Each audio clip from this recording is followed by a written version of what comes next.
¿Quién serías si mañana te despertaras con una personalidad totalmente distinta? Que tus pensamientos, emociones y forma de actuar ya no fueran las tuyas. Aunque suene a ciencia ficción, hay casos donde un trastorno, algún golpe o incluso alguna enfermedad o también el consumo de sustancias pueden alterar profundamente nuestra personalidad y de eso hablaremos en el episodio de hoy. Bienvenidos una vez a otro episodio de este maravilloso podcast. Las tres caras de la psique. Yo soy Mariana. Yo soy Sofía Y yo soy Jennifer.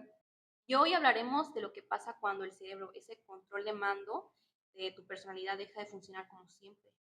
En los episodios anteriores hemos hablado de cómo tu personalidad puede cambiar con distintos factores culturales, moda, entorno y experiencias sociales. Pero ahora vamos a irnos más profundo. ¿Qué pasa cuando ese cambio viene desde tu propio cerebro? Vamos a ver cómo un trastorno, una lesión o incluso algunas enfermedades neurológicas pueden provocar un cambio total en tu personalidad. Así que prepárate porque hoy en este episodio vamos a hablar de eso. Pero yo creo que ahora, para entender un poco mejor todo esto, primero, pues, ¿qué es un trastorno de la personalidad? Un trastorno de la personalidad es cuando una persona tiene ciertos patrones que son muy rígidos. Esos son inflexibles y pues no son nada adaptativos para la persona, ni en su manera de pensar, ni de sentir, ni de comportarse. Es decir, esos patrones les causan un malestar significativo o dificultan su vida en distintos ámbitos, como lo puede ser lo personal, lo social o lo laboral, y no cambian fácilmente. Suelen estar presentes desde la adolescencia o la adultez temprana. Pero queremos dejar como una advertencia, que todo lo que vamos a mencionar son ciertas características de trastornos de la personalidad. No que ustedes a lo mejor se identifiquen con alguno de estos quiera decir que los tienen. Son nada más como para que identifiquen lo que conlleva cada uno. Pero en sí, para poder diagnosticar un trastorno así, tienes que cumplir con ciertos criterios que te los marca muy específicamente el DSM-5. Y además, pues, no solo son los criterios, también es la duración, El tiempo. ajá, que conlleva, pues, tener los síntomas que llevas teniendo, pues, para el Sí, los trastorno. patrones. Ajá. Ojo, esto no significa que si tú ves un video por TikTok y ya baja tantos dedos y ya tienes, no, tienes que ir con un profesional, por Sí, claro, favor, te haga cuida un tu salud. diagnóstico. Entonces, el DSM-5 que nos mencionaba Jenny anteriormente es el manual que usamos en psicología para poder clasificar los trastornos mentales. Este libro lo agrupa en tres grandes grupos, que es el grupo A, el grupo B y el grupo C. Esto depende a las características más predominantes de cada trastorno. Dentro del grupo A encontramos los que son raros o excéntricos. Aquí se encuentran los trastornos donde las personas tienden a parecer que son extrañas o desconectadas de la realidad, hablando socialmente, como por ejemplo el trastorno paranoide de la personalidad, que ese se caracteriza por la desconfianza extrema, creen que los demás siempre tienen malas intenciones, y también está el trastorno esquizoide de la personalidad, que se caracteriza por la frialdad emocional, la preferencia por estar casi siempre solos, poco interés en relaciones cercanas, y por último el trastorno esquizotípico de la personalidad, que este va de creencias extrañas, suelen tener pensamientos mágicos y suelen tener comportamientos excéntricos. Ahora iremos con el grupo B, dramáticos, emocionales o erráticos. Son personas con emociones intensas, conductas impulsivas y relaciones inestables. El trastorno de personalidad antisocial es la falta de empatía, comportamiento manipulador y desprecio por las normas. El trastorno límite de la personalidad, el famoso TLP, inestabilidad emocional, relaciones caóticas, miedo al abandono y cambios bruscos de humor. Uno de estos, un ejemplo muy claro sería la influencer mexicana Jerimoa. Ha hablado abiertamente en redes sociales sobre su diagnóstico con trastorno límite de la personalidad.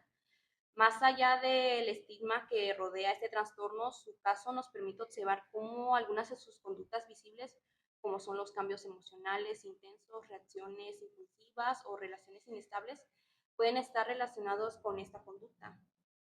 En el caso de Jerry, Esta misma ha reconocido que muchas de sus decisiones impulsivas, reacciones fuertes en las redes sociales y conflictos interpersonales tienen que ver con esta dificultad para regular sus emociones, algo común que se vive con el TLP.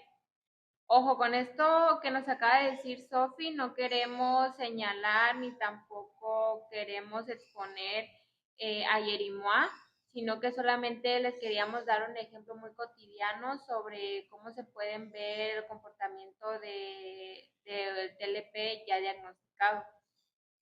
Bueno, seguiremos con otro. El trastorno histriónico de la personalidad busca constante atención, dramatismo, emocionalidad superficial. Y ya por último, el trastorno narcisista de la personalidad, necesidad excesiva de admiración, sensación de superioridad y falta de empatía. Sofía, ahorita que mencionaste el trastorno narcisista, ¿quieren saber un dato curioso? A ver. Se llama así por el mito griego de Narciso. Es un joven hermoso que se enamoró de su propia imagen reflejada en el agua. Este trastorno se caracteriza por un patrón como de grandiosidad o la necesidad de admiración y falta de empatía, que es similar a la obsesión de Narciso por sí mismo. El término narcisismo se utiliza para describir esa excesiva preocupación por uno mismo y la falta de consideración por los demás, o sea, sus rasgos centrales que pues conlleva el trastorno. Pues estas personas a menudo sobrevaloran sus habilidades, sus logros y al mismo tiempo menosprecian a los demás, buscando constantemente admiración y reconocimiento. Y ahora bien, pasaremos al grupo B de la división de trastornos de la personalidad, que corresponde al grupo C, que están los ansiosos o temerosos. Aquí hay más ansiedad, miedo y rechazo o hasta el descontrol. En primer lugar está el trastorno de la personalidad evitativa, que es el miedo a ser juzgado, baja autoestima, evitan el contacto social por temor a la crítica. Después está el trastorno de la ansiedad dependiente, que es la necesidad excesiva de ser cuidado, la dificultad para tomar decisiones sin aprobación, y trastorno de la personalidad obsesivo-compulsivo, el famosísimo TOC, que es el percepcionismo excesivo, la rigidez, la necesidad de control y orden. Les voy a recomendar una película muy buena que, pues, o sea, da el claro ejemplo de lo que es una persona con diagnóstico de TOC, o sea, cómo es su vida cotidiana. Está en Netflix, me parece, se llama Tok Tok, véanla. Tok Tok. Y ahí pongan en los comentarios qué tal les pareció, porque sí, está muy buena, representa tal cual lo que es el TOC. Ok, gracias Jenny por tu recomendación. Y entre otros que son no especificados dentro de esta misma categoría, ya que no cumplen con todos los criterios o otros debidos a otra afección médica. Y aunque pues todos estos trastornos afectan la personalidad de formas muy importantes, sabemos, o si no saben, no todos llegan a causar un cambio tan extremo como el que se ve en ciertos casos clínicos o en algunas películas. Pero sí hay uno que siempre genera mucha curiosidad y también confusión, y es el famoso caso de la personalidad múltiple. Sí, muchos lo conocen como personalidad múltiple por la película de Fragmentado, sí, que más adelante Sophie, muy experta del tema, les va a explicar. Pero bueno, este término ya no se utiliza clínicamente. Hoy en día, según el DSM-5, se llama trastorno disociativo de la identidad, el TDI. Ya no se considera un trastorno de la personalidad, sino un trastorno disociativo porque su origen no es un patrón de personalidad persistente, sino es una disociación grave del sentido de identidad. Esto quiere decir que pues la persona experimenta dos o más identidades distintas, llamadas alters, como tu alter ego, y pueden tener lagunas de memoria sobre lo que hizo cuando uno de estos alters estaba al mando. Generalmente está relacionado con traumas muy intensos que tuvieron en la infancia y pues antes se metía en el mismo costal de trastornos de la personalidad, pero pues ahora ya sabemos que el TDI tiene mecanismos muy diferentes y pues se entiende más como una defensa extrema del cerebro ante un trauma. Es una fragmentación de la conciencia y pues no es simplemente un estilo disfuncional de ser. Y sí, aunque esto suena muy intenso, pero en realidad sí lo es, porque de hecho hay casos reales que han dejado a la comunidad psicológica completamente impactada, y uno de esos más conocidos y también polémicos es el caso de Civil. Bueno, Sofía, que la mencionas, Sybil, bueno, aunque su nombre real era Shirley Manson, el mundo la conoció como Sybil gracias al libro y la película que se hicieron basada en su historia. Esta chica fue diagnosticada con trastorno disociativo de identidad y según los informes clínicos desarrolló más de 16 identidades distintas, cada una con su propia personalidad, con su propiedad, su propia voz, sus propios gustos e incluso sus habilidades diferentes, que en lo personal yo no sabía que pues esto se podría hacer. Sí, está bien curioso. Sí, de hecho, bueno, y el origen de esta fragmentación se relacionó con abusos que ella vivía durante su infancia. Y el TDI habría sido una forma de su mente de poder protegerla. Es decir, lo podemos relacionar que como mecanismo de defensa. Entonces, por ejemplo, cuando una parte de ella no puede soportar el trauma, otra identidad surgía a tomar el control. Sí, si lo vemos desde la psicología psicodinámica, eso es una defensa extrema del yo. Cuando el trauma es tan intenso, la mente se fragmenta para poder protegerse.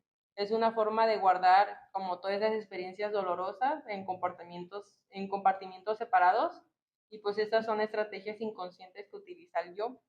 Y lo que pasa con Civil es que al no tener una identidad fija, su mente entra en un desequilibrio pues, brutal, porque hay un choque constante entre sus diferentes personalidades. Es como si estuvieran peleando por tomar el control.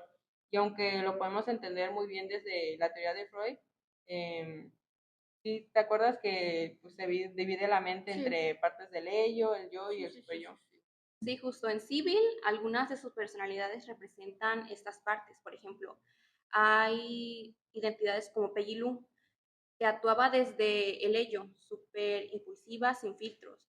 Otra como Nancy Lou, esta era más en el, esta más enfocaba en el super yo, ya que era muy rígida y era muy, Fuera de la conciencia moral, ¿no, Sofi? uh, Era la religiosa, me parece. sí, se enfocaba mucho en eso. Bueno, se había creado esa personalidad porque su mamá era muy religiosa y todo, bueno, porque su mamá era muy religiosa y Sí. por eso se creó esa personalidad. Y hay otras que tratan de medir como si fueran el yo. Sí, cada personalidad se fue dividiendo por su edad y pues, así como lo mencionó Mariana, diferentes habilidades y pues totalmente cada una era una persona distinta.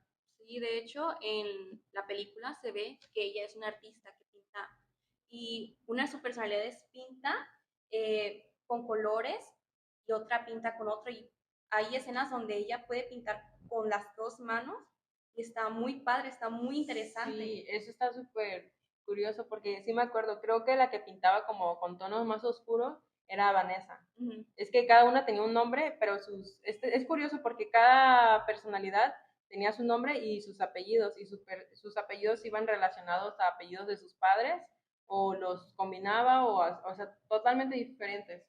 Y esta personalidad, Vanessa me parece, ella era una persona depresiva. Bueno, esa personalidad era depresiva. Entonces todos sus arte, todas sus pinturas eran muy en tonos oscuros. Y la otra personalidad pues era alguien más extrovertida. ¿Quién era? Era como francesa, me acuerdo. Era Vicky. Vicky, sí. Que hasta tocaba el piano y todo. Sí, ella era muy chica parisina, que se Ajá. vestía muy bonito. Muy Emily en París, sí, Así, exactamente sí. así. Muy extrovertida y con gusto en cosas muy elegantes y así. Lo fuerte que a mí, bueno, a mí se me hace muy fuerte y también muy triste es que pues todas estas personalidades no nacieron pues nada más porque sí, sino que todas son mecanismos de defensa que su mente fue creando para poder sobrevivir a un entorno muy traumático del que ella venía, ya que pues su mamá tenía esquizofrenia y la maltrataba tanto física como emocionalmente y su papá por el otro lado, aunque estaba ahí, era súper distante. O sea, imagínense ustedes crecer así, sin apoyo emocional, con una crianza dura y sin tener mucha conexión social. Pues su mente obviamente encontró una forma de dividirse para poder soportar el dolor de todo esto. Debe ser muy difícil. sobre los mecanismos de defensa en la película, o sea, yo observo como la represión, que son uno de los que se mencionaron desde el psicoanálisis de Freud, que es cuando guardas en el inconsciente recuerdos o emociones que pues duelen demasiado. Y pues en el caso de Sibyl, su personalidad principal no recuerda muchas de las cosas terribles que vivía, porque esas memorias están guardadas en otras identidades. Y era cuando debía, o sea, brotaba una parte de una situación traumática para que brotara otra personalidad y tomara el control. Y otro mecanismo que se ve muy claro es el desplazamiento. Por ejemplo, Penny Lou no solo es impulsiva, es como una bomba de enojo, pero ese enojo en realidad es una emoción reprimida que viene desde su relación con su madre. ¿Y cómo podía expresarlo ahí? Como no lo podía expresar, ¿no? Como no lo podía expresar ahí, lo proyectaba en otras partes con mucha más fuerza. Es que, ¿saben qué? Siento que su mente en cierto punto pues se dividió el dolor en pedacitos y cada personalidad representaba una parte de ese trauma que ella venía arrastrando, pero pues lejos de ayudarla, ese conflicto interno constante le impedía, bueno, le impide tener una identidad integrada y más estable. Así es, el tratamiento que se utilizó en Civil fue un proceso largo y complejo. Con ella intentaron integrar todas sus personalidades en una sola identidad para que fuera más estable. Para lograrlo usaron la hipnosis, que en ese momento era una técnica muy común para tratar casos así, porque permitía acceder al inconsciente y sacar a la luz recuerdos reprimidos que su mente había escondido por años.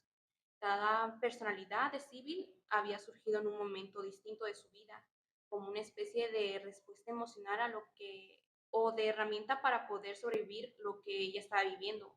En algunas nacieron cuando era pequeña, otras en la adolescencia y así.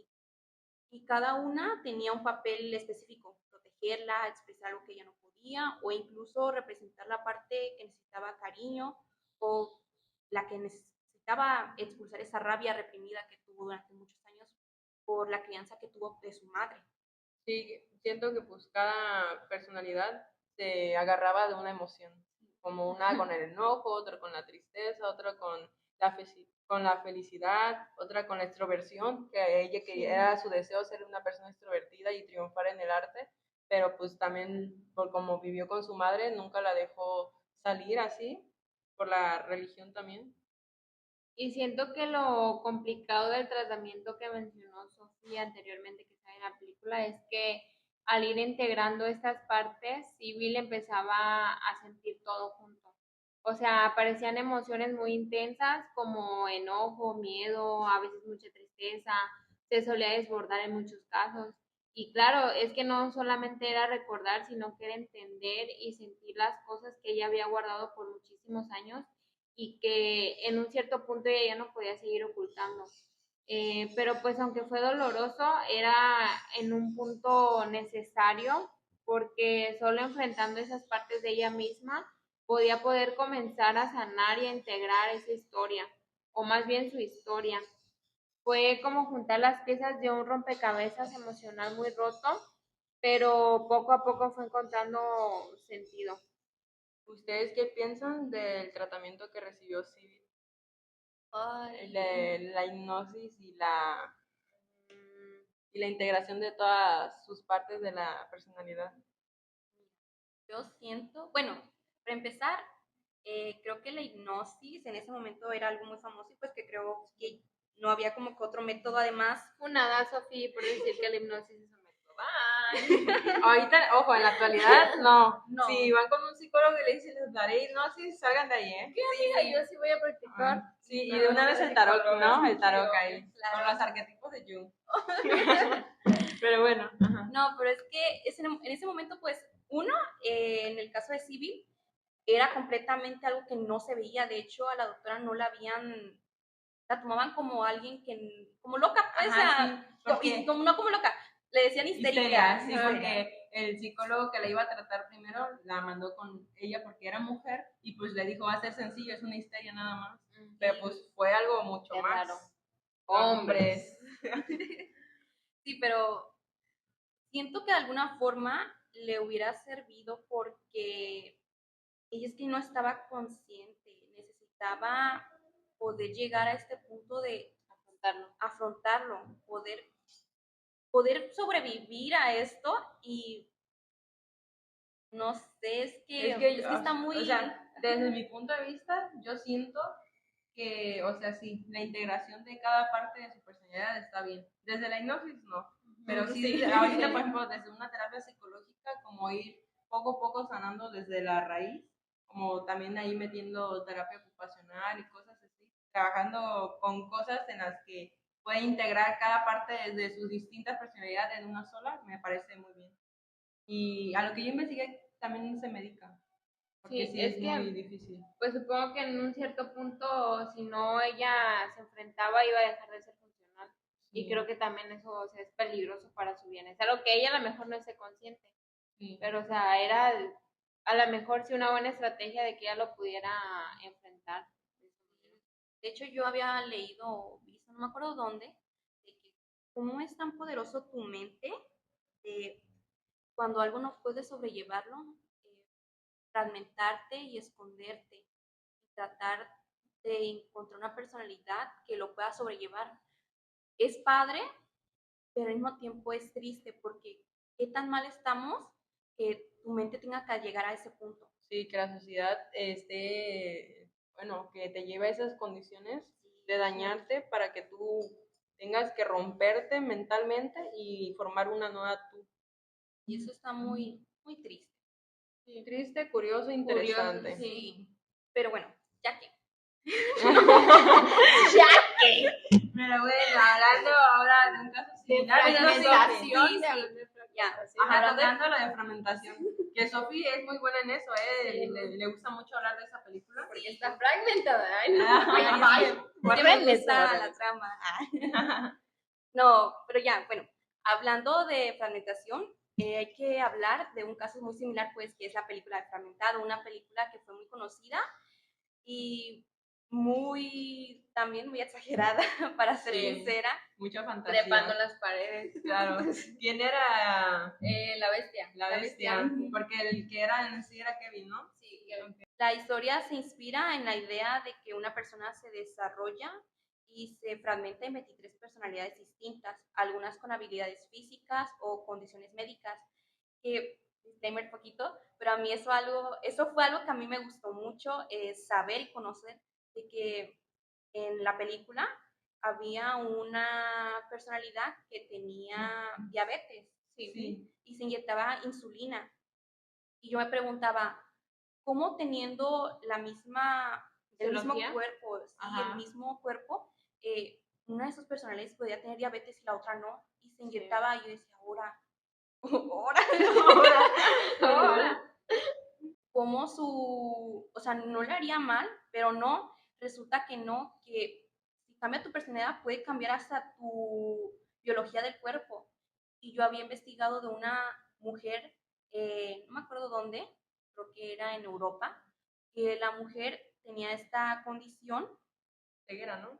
De la condición de ceguera, y todas sus personalidades eran personas ciegas, pero había una en especial que era joven y podía ver, y era como que, ¿cómo es posible? O sea, quizás hubo un trauma ahí relacionado con la pérdida de la visión y su estructura, bueno, sus demás personalidades se desarrollaron así, y la que era, a lo mejor principalmente, era ella que no era ciega. Lo que crees es que no era algo que había, ella era ciega de nacimiento. ¿En serio? Ella era ciega pues de más nacimiento. Interesante. ¿Qué ¿Qué tan o sea, poderosa es la mente, ¿no? Sí, qué tan poderosa es la mente para poder hacer eso. Pues con nosotros, que entre comillas estamos sanos, cuando, por ejemplo, yo no sé la verdad, si me vayan a funar, pues te voy a decir, cada quien, pues yo sé que cada quien tiene sus creencias, pero por ejemplo, cuando alguien te va a sobar de empacho y te ponen, por ejemplo, que hojas, hierbas en el estómago, que esto, a veces ni siquiera te soban, solamente te tallan con hojas, tú ya no sientes dolor, se te quita, o ese tipo de cosas. O sea, siento que la mente es tan poderosa como para, o sea, no sé, o sea, se me hace algo muy curioso. Como el efecto placebo. Sí. Ese es un caso muy interesante, pero En otro episodio. En otro que episodio nunca será. vamos a subir. Quizás, un spoiler. Este sería como nuestro último episodio, porque aquí culmina ya nuestro semestre.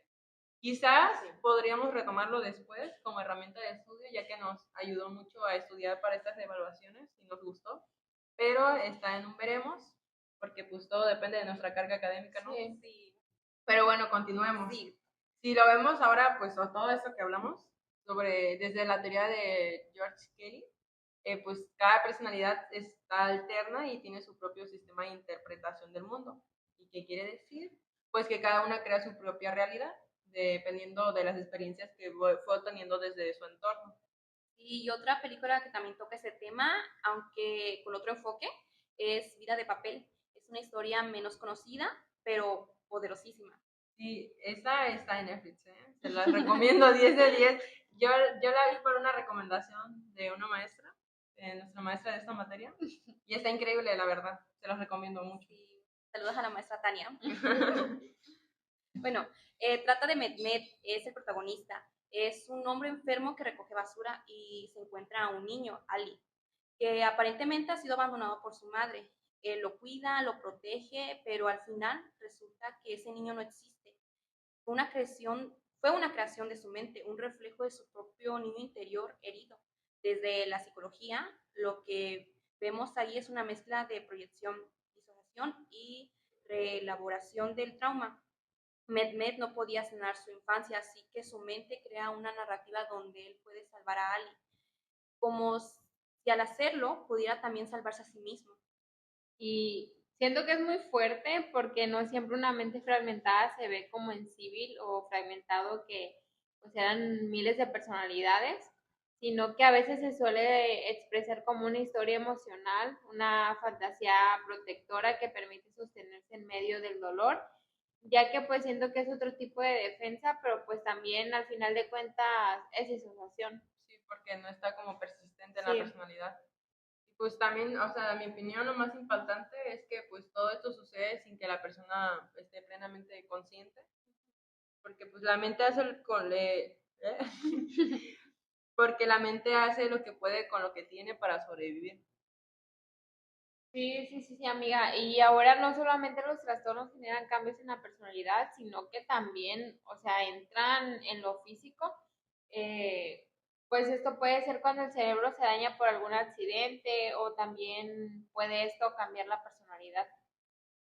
Ahora vamos a pasar con un caso muy impactante, que fue el de Phineas Gage.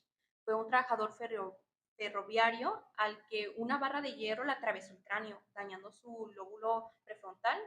Y aunque sobrevivió, pero su personalidad cambió drásticamente. Este caso me emociona hablarlo, porque cuando yo lo leí yo dije, o sea, está súper interesante. ¿Cómo es posible, pues? Ajá, o sea, ¿cómo? Pero bueno, les explico. Fue en 1848, fue durante una explosión controlada que era para abrir un camino en una vía de ferrocarril. Pues hubo el accidente y una barra de hierro pues de más de 1 metro de largo y con 3 centímetros de grosor le atravesó el cráneo a Phineas. Pues esta barra entró por su mejilla izquierda y pasó detrás de su ojo y todavía salió por la parte superior de su cráneo y lo dañó gravemente pues toda su parte de los lóbulos frontales, que pues estos están implicados en el juicio, la toma de decisiones, el control de impulsos y pues parte de la personalidad. Sí. Lo increíble de esto es que pues Phineas no murió, o sea, estuvo consciente todo el tiempo, incluso habló después del accidente y sobrevivió. Yo leí por ahí que él tuvo, bueno, la barra de hierro estaba muy caliente al momento de salir por la explosión, tanto que al momento de pasar por su estructura cerebral, pues cosió literalmente la herida y eso permitió que no quedara inconsciente y pues sí, que se cosiera esa herida y pues quedara bien. Y pues después del accidente sus compañeros y amigos decían que ya no era el mismo. Aquí pues es lo que viene lo más... ¿Qué?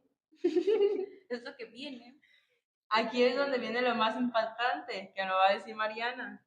Es que de lo que nos hablaba Jenny era, bueno, los que también yo les hablé anteriormente, que un accidente así también puede cambiar totalmente tu personalidad, ya que decían que él antes era una persona muy responsable y después del accidente se volvió una persona muy impulsivo, era muy irresponsable, también era súper grosero, era muy impaciente y solía ser muy agresivo.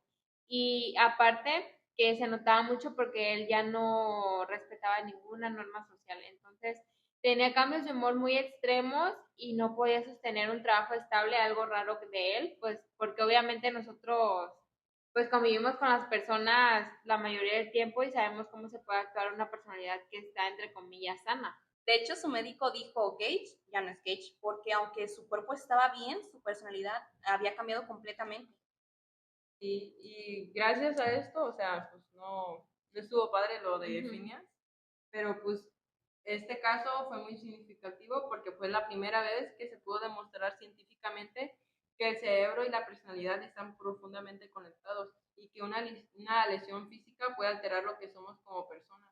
Hoy, gracias a la neurociencia, pues ya sabemos que los lóbulos frontales son clave para el control emocional, la empatía, el juicio social y la toma de decisiones. Por lo que una lesión cerebral traumática puede generar y dañar diferentes funciones cognitivas y puede cambiar demasiadas cosas en tu mente.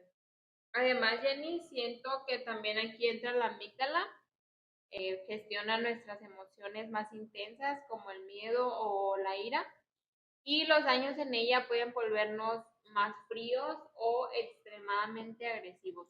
Y pues no hay que dejar de lado también el hipocampo, porque da sentido emocional a los recuerdos y el hipotálamo regula las reacciones básicas, todo está conectado.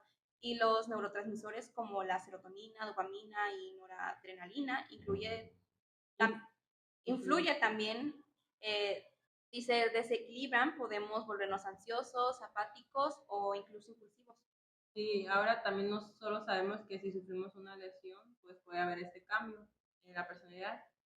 También hay algunas enfermedades que pueden cambiar cómo pensamos, cómo nos sentimos o cómo actuamos. Un ejemplo puede ser el Alzheimer o algo que investigué y se me hizo interesante, la demencia frontotemporal, que pues yo no sabía, que también es muy similar al Alzheimer, porque como sabemos el Alzheimer se da por una acumulación de proteínas. Y la demencia es muy similar, nada más que se da a una edad más temprana. Y algo que lo caracteriza mucho es que sus primeros síntomas son los cambios en la personalidad. De hecho, el Parkinson, más allá de lo motor, aunque pues a lo mejor muchas personas no piensen que afecta a nuestro comportamiento, puede provocar cambios emocionales y también incluso ciertos tumores cerebrales afectan ciertos factores de nuestro comportamiento. Pero también las sustancias son clave.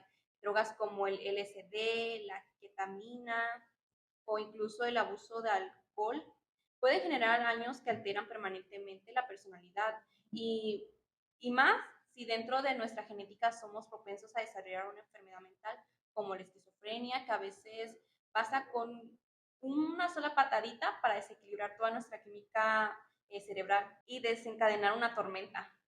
Ahora bien, también hay muchos factores que pueden aquí intervenir, como las enfermedades degenerativas, también la genética, en la cual posiblemente pues no se puede impedir, pero quizás si lo llegamos a detectar en cierto tiempo, pues se puede prolongar y tratar de manera que puede llevar una vida más sana, pero pues los traumas psicológicos, la exposición prolongada a sustancias o lesiones cerebrales traumáticas pueden de una manera evitarse si la tenemos cuidado pues a nuestra cabeza o tenemos buenos hábitos, por ejemplo, en el uso de las sustancias.